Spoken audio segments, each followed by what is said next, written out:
नमस्कार, मैं हूं आपके साथ गौरव राजेंद्र। बुलेटिन की शुरुआत करते हैं। प्रधानमंत्री नरेंद्र मोदी राष्ट्रीय स्वयंसेवक संघ के शताब्दी समारोह के मौके पर स्मारक डाक टिकट और सिक्का जारी किया और आरएसएस दशहरे से अपना शताब्दी वर्ष कार्यक्रम शुरू कर रहा है। इसके तहत 2 अक्टूबर 2025 से 20 अक्टूबर 2026 तक देश भर में 7 बड़े कार्यक्रम आयोजित होंगे।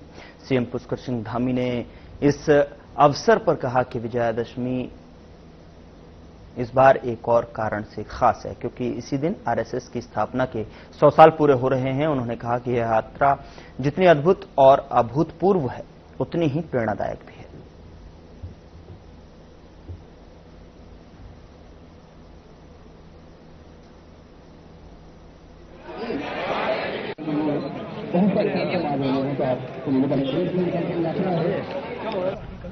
सौ वर्षों की राष्ट्रीय स्वयंसेवक संघ की यात्रा देश के वैभव को आगे बढ़ाने के लिए, देश के अंदर राष्ट्रवाद के निर्माण में व्यक्तियों का निर्माण करना हो, समाज का निर्माण करना हो, कोई आपदा की स्थिति हो, देश के लिए कहीं पर लोगों को खड़ा करना हो, हर प्रकार से नैतिक रूप से, चारित्रिक रूप से, सांस्कृतिक रूप से, हर दृष्टि से वैभव काल रहा है 100 वर्षों का। और उसमें पूरे देश के अंदर अनेक कार्यक्रम हो रहे हैं और निश्चित रूप से ये हम सब के लिए भी जो है कहीं न कहीं करणीय है, अनुकरणीय है। भाव रखने, सम्मान का भाव रखने और व्यवहार करने के लिए प्रतिबद्ध। मुख्यमंत्री पुष्कर सिंह धामी ने युवाओं के हितों की रक्षा के लिए अपनी प्रतिबद्धता जताई और कहा कि इसके लिए वह सिर झुका भी सकते हैं और कटा भी सकते हैं। धामी ने राज्य में भर्ती प्रक्रिया को पारदर्शी बनाने के लिए देश का सबसे सख्त नकल विरोधी कानून लागू करने का दावा किया।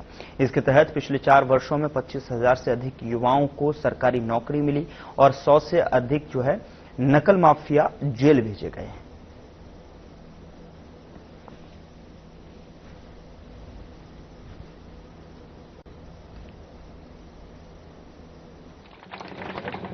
किस तरह से आप देखेंगे? देखिए, लंबे समय से लगभग 8 दिन हो रहे थे और हमारे सभी प्रदेश के हमारे बच्चे, हमारे बेटे बेटियां, हमारे भाई बहन गर्मी में और धूप में वहां बैठे थे और वो मांग कर रहे थे। तो निश्चित रूप से ऐसे समय में कुछ लोगों को जरूर लगता होगा कि मैं वहां क्यों चला गया, मैं झुक गया। मैंने कहा कि उनके लिए झुकना क्या, अगर सर कटाना पड़े तो सर भी कटा सकते हैं क्योंकि वो हमारे भविष्य हैं।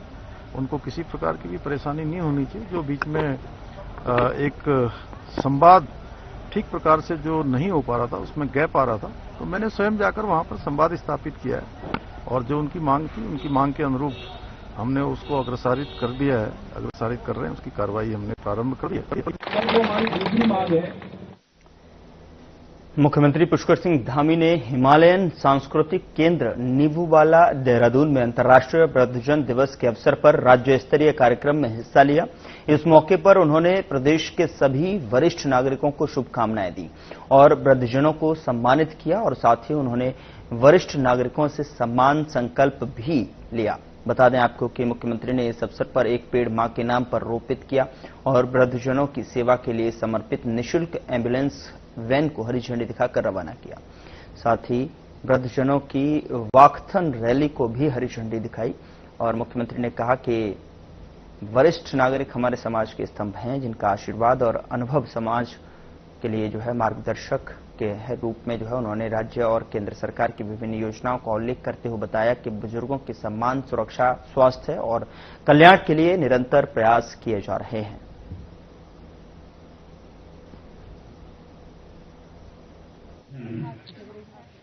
मैं अंतर्राष्ट्रीय वृद्धजन दिवस के अवसर पर अपने सभी वृद्धजनों को, सबको बधाई देता हूं, बहुत उनको शुभकामनाएं देता हूं। और आज प्रधानमंत्री श्री नरेंद्र मोदी जी के नेतृत्व में देश के अंदर वृद्धजनों के कल्याण के लिए, उनकी देखभाल के लिए अनेक योजनाएं संचालित की जा रही हैं, जिसमें बुजुर्गों के समस्त देखभाल से लेकर उनके स्वास्थ्य से लेकर और 70 वर्ष से अधिक के वृद्धजनों के लिए आयुष्मान भारत योजना में इलाज से लेकर सभी चीजें उनके लिए पूरा प्रावधान किया गया है, मुफ्त की गई हैं। और राज्य के अंदर भी हमारे यहाँ पर रुद्रपुर में, देहरादून में मॉडल वृद्ध आश्रम बनाए जा रहे हैं, और राज्य के हर जनपद में हम वृद्धाश्रम भी बना रहे हैं, जिससे कि उनकी देखभाल। मगर पहले हम माननीय मुख्यमंत्री जी को सुने। नवरात्रि मुख्यमंत्री पुष्कर सिंह धामी ने प्रदेश के सभी जिलाधिकारियों को 15 दिन के अंदर सड़कों को गड्ढा मुक्त करने के निर्देश दिए हैं। मुख्यमंत्री ने पेयजल आपूर्ति बनाए रखने और वनाग्नि पर प्रभावी नियंत्रण के लिए विशेष ध्यान देने को कहा है। उन्होंने कहा कि जिलाधिकारियों को अपने जिलों की मुख्य समस्याओं को चिन्हित कर संबंधित विभागों के अधिकारियों की टीम बनाकर समस्याओं का यथाशीघ्र समाधान करना सुनिश्चित करें।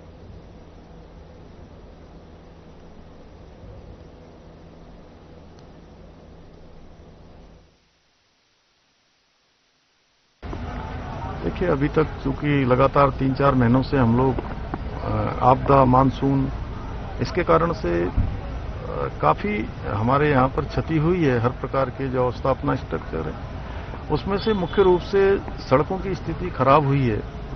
और चूंकि अब नवरात्रि चल रहे हैं, कल दशहरे का पर्व है, उसके बाद दीपावली आएगी, अनेक त्योहार आएंगे, लोगों का कामकाज तेजी से आगे बढ़ेगा।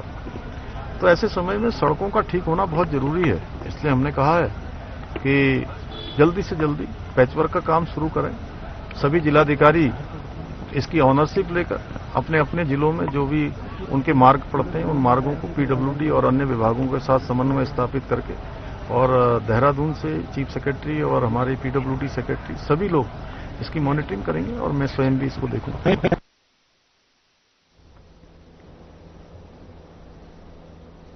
देहरादून के गांधी पार्क में महात्मा गांधी की प्रतिमा के सामने प्रदेश उपाध्यक्ष सूर्यकांत धस्माना ने कांग्रेस कार्यकर्ताओं के साथ एक दिवसीय धरना दिया। यह धरना नेता प्रतिपक्ष राहुल गांधी को सीने पर गोली मारने के विरोध में किया गया। सूर्यकांत धस्माना ने आरोप लगाया कि बीजेपी और आरएसएस के लोग देश में लगातार हिंसक वारदात को अंजाम दे रहे हैं, लोगों को आपस में धर्म के आधार पर, जाति के आधार पर विभाजित कर रहे हैं।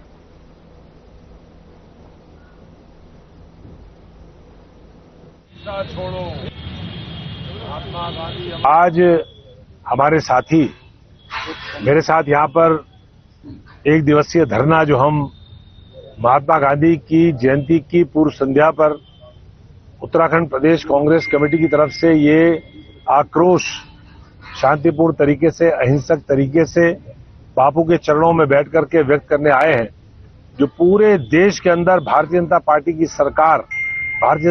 की सरकार के संरक्षण में भारतीय जनता पार्टी के लोग और आरएसएस के लोग इस देश में लगातार हिंसक वारदातें दे रहे हैं, लगातार हिंसा को प्रोत्साहित कर रहे हैं, लगातार इस प्रकार का वातावरण तैयार कर रहे हैं जिससे देश में आपस में लोग विभाजित हों, धर्म के आधार पर, जात के आधार पर, भाषा के आधार पर। भारतीय जनता पार्टी हिंसा छोड़। तीर्थनगरी हरिद्वार से इंसानियत को शर्मसार कर देने वाली तस्वीरें सामने आई हैं। बता दें कि मजदूर की पत्नी को महिला अस्पताल में भर्ती करने से मना कर दिया गया, जिसके बाद प्रसूता ने फर्श पर ही तड़पते हुए बच्चे को जन्म दिया। परिजनों का आरोप है कि ड्यूटी पर तैनात डॉक्टर सलोनी ने गर्भवती महिला को बाहर निकालते हुए कहा कि यहां डिलीवरी नहीं होगी और महिला को बेसहारा छोड़ दिया। अस्पताल स्टाफ ने भी मदद करने से इनकार कर दिया और यहां तक कह दिया कि 13 मरीज है।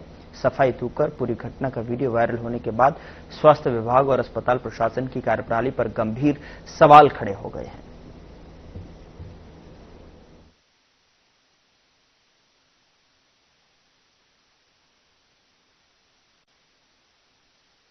मैंने महिला चिकित्सालय से पता किया है और इसको मैं लिखित रूप से मंगवा भी रहा हूँ। इसमें मेरे संज्ञान में लाया गया है कि जो महिला थी वो 9:30 बजे के आसपास लगभग आई थी और उसको उन्होंने एएनसी रूम में एडमिट किया था। ग्रेविडा 2 की पेशेंट थी। तो ग्रेविडा 2 का मतलब होता है कि मरीज अभी डिलीवरी में समय है, राइट। उसके बाद 1:30 बजे इसकी डिलीवरी भी हुई है और ये वीडियो जो है उसकी सत्यता में थोड़ा सा संदेह है। बताया बहू ने कि ऐसे ऐसे हुआ, मतलब मेरे साथ ऐसे करा, इन्होंने वैसे करा, लेबर यही हो गया। वो गई अंदर तो अंदर बेड पे लेने के लिए तैयार नहीं थी। लेबर बेड जो होती है ना कि उस पे लिटा दो। और जब डिलीवरी हो गया तो उसके बाद कहती है कि मजा आया और बच्चा पैदा करेगी। बताओ, ऐसे बोलना चाहिए किसी को? कौन था ये, किसने बोला ये सब? ये 2 जो नर्स थी, डॉक्टर बन के बैठी हुई थी, वही थी। नर्स थी कि डॉक्टर, नहीं नाम नहीं पता है। रात की ड्यूटी थी उनकी? हाँ, 1:30 बजे हुई है ना वो लड़की। अच्छा। हाँ। तो अभी सकुशल है दोनों? हाँ, अभी दोनों ठीक है। मेरे बाहर निकाल दिया, दीवार का लगे बैठ गई, पूरा घिरनी काट रही थी, पूरा पानी में निकल गया, बच्चा निकल गया। अच्छा। उसके बाद से हम लोग ले गया था बिस्तर पर अंदर। अच्छा। हो गई, हाँ, कह रही है कि और बच्चा पैदा करेगी। अच्छा, शुरू से बताइए थोड़ा, मतलब आप यहाँ पर पहुंचे फिर क्या हुआ? सूर्य से तो मैं नहीं देखा, आशा दीदी देखी, मैं अंदर जाके बैठे थे। वो तो बाद में यहाँ बाहर में मेरे बहू बैठी थी तो मेरे पता चला जी, तो यहाँ बैठ के मैं एकदम मुंह लाल हो गई, इतना ज्यादा दर्द था जो हद से ज्यादा, बहुत ज्यादा दर्द था। तो फिर हम लोग उठा कर ले गया उसी बिस्तर पर, तो बिस्तरे पर हुआ।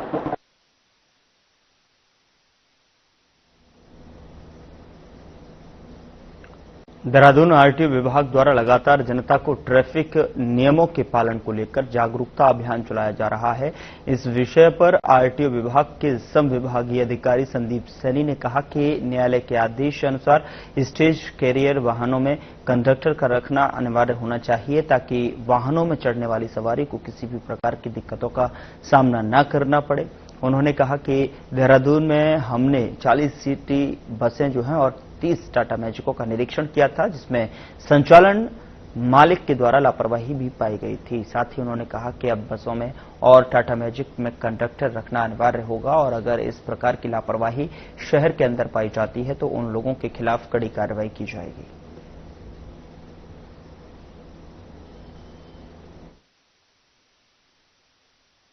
इसमें माननीय उच्च न्यायालय द्वारा निर्देश दिए गए हैं कि पूरे प्रदेश में जितनी भी स्टेज कैरिज की गाड़ियां हैं, मतलब मंजिली गाड़ियां जो हमारे रूट्स पे चलती हैं, सवारी को बीच बीच में उतारती हैं, चढ़ाती हैं, उनमें कंडक्टर होना अनिवार्य है।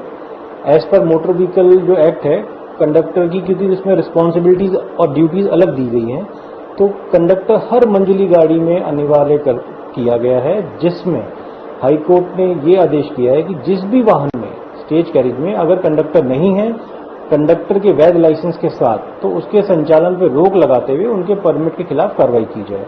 तो इसी क्रम में हमने एक अभियान चलाया जिसमें देहरादून शहर के अंदर कुछ गाड़ियों को चेक किया गया। तो उसमें 40 सिटी बस, 30 जो छोटी ओमनी बस है, मैजिक जिनको कहते हैं, उन गाड़ियों में कंडक्टर नहीं मिला, उनके संचालन पर रोक लगा दी गई।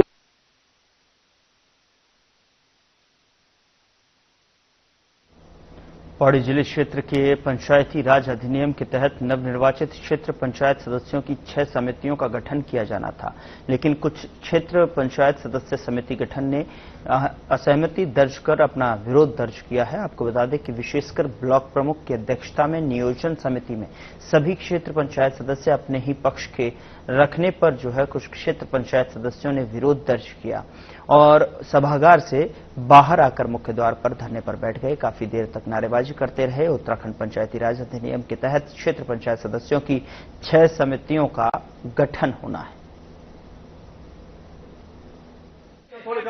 आप बोलोगे एजेंडे में, फिर अगली बैठक में ये आप विकासखंड कल्टी खाल में समितियों के गठन के संबंध में एक बैठक रखी गई थी, जिसमें कि हम सभी क्षेत्र पंचायत उपस्थित हुए और जो उपस्थित पंजिका के अनुसार 11 मेंबर इस समय उपस्थित हैं और हम 11 लोग नीचे आ चुके हैं। 11 मेंबर में केवल समिति का गठन किया जा रहा है और हमें ये बोला गया कि भाई बैठक में समिति का गठन किया जाना है, लेकिन जब बैठक शुरू हुई और समितियों के गठन पे चर्चा हुई तो उस पे उन लोगों ने पहले से समिति का गठन किया था और उसी समिति के गठन को वहां से पढ़ा जा रहा है। तुम्हारे मैं क्षेत्र पंचायत मैडवल्ला से हूँ। आज हमारी यहाँ पे ब्लॉक में बैठक हुई थी जिसमें कि समितियों का गठन किया जाना था, जिसमें 6 समितियां होती हैं, लेकिन यहाँ पे जब हम सारे सदस्य मौजूद हुए तो पहले तो हमें ऐसे घुमाया गया भाषणों से। उसके बाद जब समिति को गठन होने की नौबत आई तो यहाँ पे ब्लॉक प्रमुख और जो दोनों कनिष्ठ प्रमुख, ज्येष्ठ प्रमुख, इनके साथ इनके 8 सदस्य हैं जो कि अपनी मर्जी से समिति को गठन कर रहे हैं, क्योंकि हम तो हैं नहीं यहाँ पे, हम तो नीचे आ गए थे और हम अब यहाँ पे धरने पे बैठे हैं। लेकिन जो समिति को गठन होना चाहिए था वो 23 क्षेत्र पंचायतों की सहमति से होना चाहिए था, लेकिन यहाँ पे एक पक्ष अपने आप समिति को गठन किया, तो ये ऐसी मनमानी चला रहे हैं अपनी, ये भला ऐसा नहीं होना चाहिए। सभी लोगों को समझाया कि समिति का गठन जो है आम सहमति से होगा, हम बीच में कुछ भी नहीं करेंगे। बार बार रिक्वेस्ट करने के बाद बीडीसी में करेंगे इसका। तो जैसे बीडीसी है 13 तारीख को, उससे पहले अगर गठन नहीं होते समितियां तो उसके बाद समितियां गठन बीडीसी के बाद हो सकता है, क्योंकि बीडीसी में हो सकता है।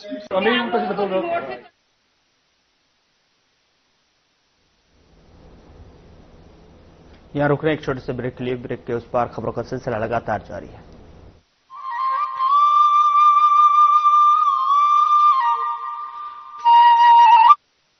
कुछ लोग खाते पीते तो बहुत बढ़िया हैं, पर फिर भी उनकी सेहत नहीं बनती। पिचके हुए गाल हैं, हड्डियां निकली हुई हैं, पैंटें ढीली हैं, कपड़े जचते नहीं, कोई पर्सनैलिटी नहीं। ऐसे लगता है इधर से खाए जा रहे हैं, उधर से निकले जा रहा है, क्योंकि उनका पाचन तंत्र खराब है। और जब तक के पाचन तंत्र दुरुस्त नहीं होगा, वो जितना मर्जी अच्छे से अच्छा खा ले, उनकी सेहत नहीं बन सकती। इसलिए हमारी संस्था सन्यासी आयुर्वेदा ने एक ऐसी दवा का निर्माण किया है जो कि आपके लिवर को, आपके पाचन तंत्र को दुरुस्त करने का काम करती है, ताकि आप जो भी खाएं उसका पूरे का पूरा निचोड़ आपके शरीर को लगे, आपकी भूख बढ़े, खाया पिया सही से लगे, नया खून बने, हड्डियों में जान आए, वजन बढ़े और आप मोटे तगड़े खूबसूरत पर्सनैलिटी के मालिक बन जाएं। सिर्फ 699 रुपए की पूरे 1 महीने की दवा होती है और आप इसे घर बैठे 01145454545 पर फोन करके दवा मंगवा सकते हैं। चुलबुलापन जिसकी हर बात में भूल जाए, मेरी जैसी मेरी अपनी पताका चाय, गजब का स्वाद। स्वावलंबी हो रहा प्रदेश का युवा, सशक्त हो रहा उत्तराखंड। मुख्यमंत्री पुष्कर सिंह धामी के दूरदर्शी फैसलों और पारदर्शी नीतियों से उत्तराखंड में रोजगार की बयार बह रही है। युवाओं की लाचारी और भ्रष्टाचार की मार पुरानी बात हो गई है। अब युवाओं की मेहनत को समय रहते सही परिणाम मिल रहा है। ऐतिहासिक नकल विरोधी कानून के लागू होने के बाद उत्तराखंड में प्रतियोगी परीक्षाओं में पारदर्शिता आई है। समयबद्ध ढंग से न सिर्फ विज्ञप्ति निकल रही हैं, बल्कि परीक्षा के बाद चयन भी हो रहा है। यही वजह है कि धामी सरकार के कार्यकाल में अब तक 25,000 से ज्यादा युवाओं को सरकारी सेवाओं में रोजगार देने का रिकॉर्ड बना है। पिछले 2-3 वर्ष उत्तराखंड में प्रतियोगी परीक्षा की तैयारी कर रहे छात्रों के लिए काफी अच्छे रहे हैं। उसका महत्वपूर्ण कारण ये है कि एक तो निरंतर रूप से परीक्षाएं आयोजित हो रही है, समयबद्ध रूप में परीक्षाओं के परिणाम भी आ रहे हैं और परीक्षाओं में सबसे महत्वपूर्ण विषय रहता है पारदर्शिता और शुचिता का, वो इंश्योर हुआ है।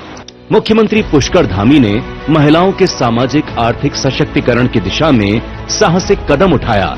सरकारी नौकरियों में महिलाओं के लिए 30% क्षैतिज आरक्षण के प्रावधान से प्रदेश की महिलाओं को रोजगार में समान अवसर मिल रहे हैं।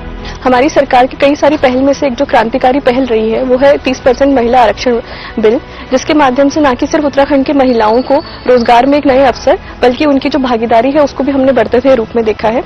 इसके लिए हम हमेशा ही उत्तराखंड सरकार के आभारी रहेंगे। कुशल युवाओं को रोजगार देने के लिए राज्य सरकार लगातार रोजगार मेले आयोजित कर रही है। इन सभी प्रयासों से सरकारी सिस्टम पर युवाओं का भरोसा मजबूत हुआ है। उम्मीदों को पंख लगा रही उत्तराखंड सरकार, युवाओं को मिल रहा रोजगार।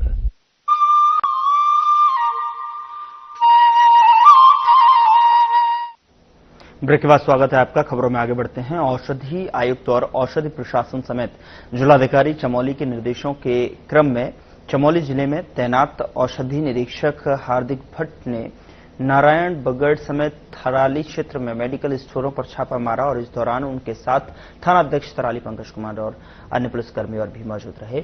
बता दें कि ड्रग इंस्पेक्टर हार्दिक भट्ट ने मेडिकल स्टोरों पर जो है होलसेल और रिटेल के लाइसेंस चेक करने के साथ ही मेडिकल स्टोरों पर शेड्यूल H और शेड्यूल H1 रजिस्टरों की भी जांच की।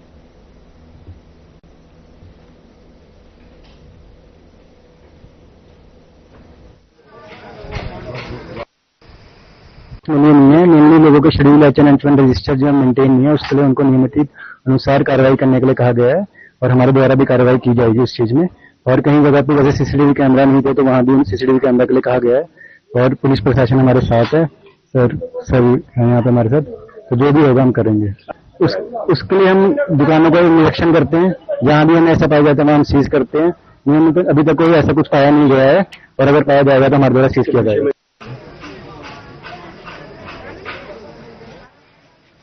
खबर खटीमा से है, जहां पर पीएम श्री अटल उत्कृष्ट थारू राजकीय इंटर कॉलेज में विकासखंड शिक्षा अधिकारी के तत्वाधान में स्वास्थ्य एवं शैक्षिक सेमिनार का सफल आयोजन किया गया।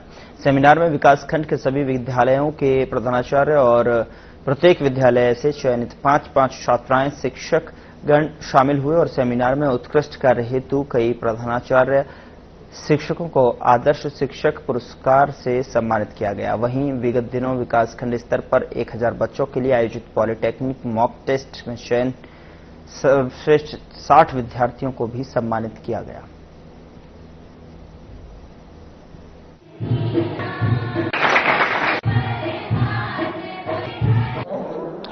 स्वास्थ्य एवं शैक्षिक सेमिनार का आयोजन इसलिए किया गया है क्योंकि ये विभिन्न विद्यालयों के अनुसार में ये पाया गया था कि छात्र छात्रा विभिन्न प्रतियोगी परीक्षाओं में प्रतिभाग करने में हिचकिचाते हैं और उनकी शायद तैयारी भी नहीं होती है। तो इसलिए उन तैयारियों से परिचित करवाने के लिए हमने करीब करीब पूरे विकासखंड में समस्त विद्यालयों में 1000 बच्चों का एक मूक टेस्ट करवाया था। उस मूक टेस्ट के आधार पर हमने जो प्रथम द्वितीय तृतीय स्थान प्राप्त बच्चों को यहाँ पर आमंत्रित किया था और उनके लिए हमने 3-4 पावर पॉइंट प्रेजेंटेशन रखे थे विभिन्न विषयों पर।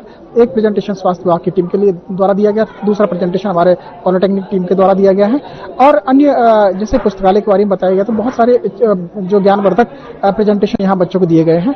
मैं आशा करता हूँ कि इस मॉक टेस्ट और इस प्रिपरेशन से बच्चों को लाभ होगा।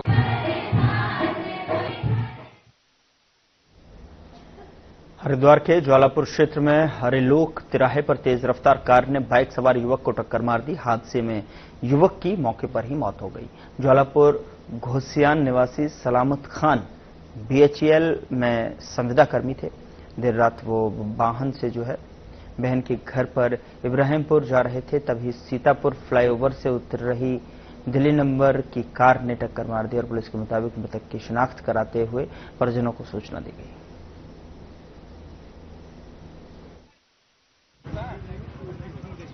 लगातार हादसे बढ़ रहे हैं। कल रात भी एक दर्दनाक हादसा हुआ जिसमें एक हेक्टर के द्वारा बाइक सवार को कुचल दिया गया है, जिसकी मौके पे ही मृत्यु हो गई है।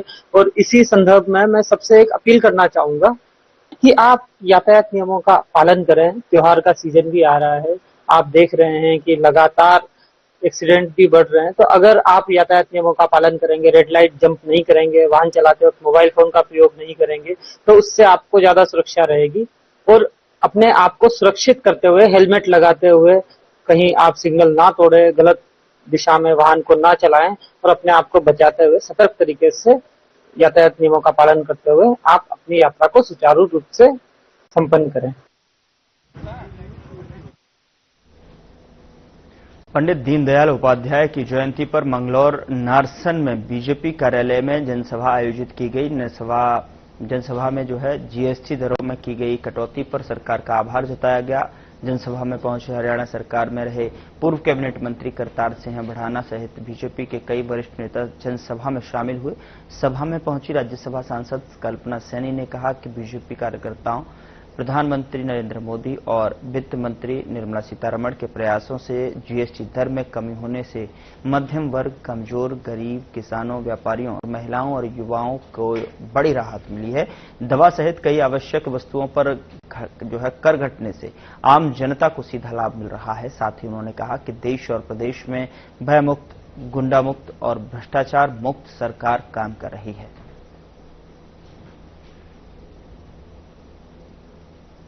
जैसे पहले 18% और उन्हें तो नाके का सिस्टम समाप्त हो गया है। 12 और 28 तो बिल्कुल खत्म हो गया है और कितना आम जन को एक तरह से दिवाली का तोहफा है।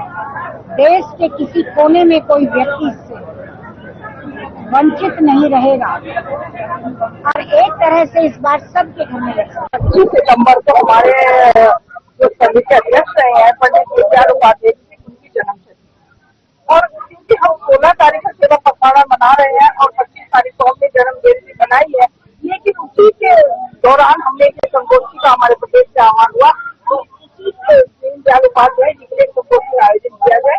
तो वो भी एक यहाँ कार्यक्रम था जो आदरणीय डॉक्टर मौलाना जी के कार्यालय में संपन्न हुआ और उन्होंने बहुत ही अच्छे से सम्मान से के बारे में जो कुछ लोग ऐसे भी है जो तो उसके लिए जितना आज पूरे देश में दिवाली मनाने के लिए या आम जो छोटे से छोटा मजदूर है उसको भी रिलीफ दिलाने के लिए जो मोदी जी ने जीएसटी बताई है। और दूसरा उपाध्याय जी का जन्मदिन था, वो उसके लिए हमने सभी को बुलाया था और एमपी साहब भी आई, अध्यक्ष जी भी आए, सभी का यहाँ पे हमने जो सम्मान किया। कैसे जो टैक्स की स्ट्रक्चरिंग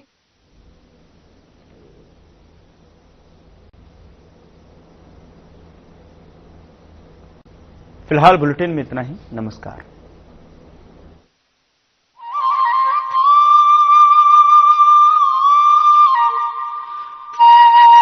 सामर्थ्य से भरी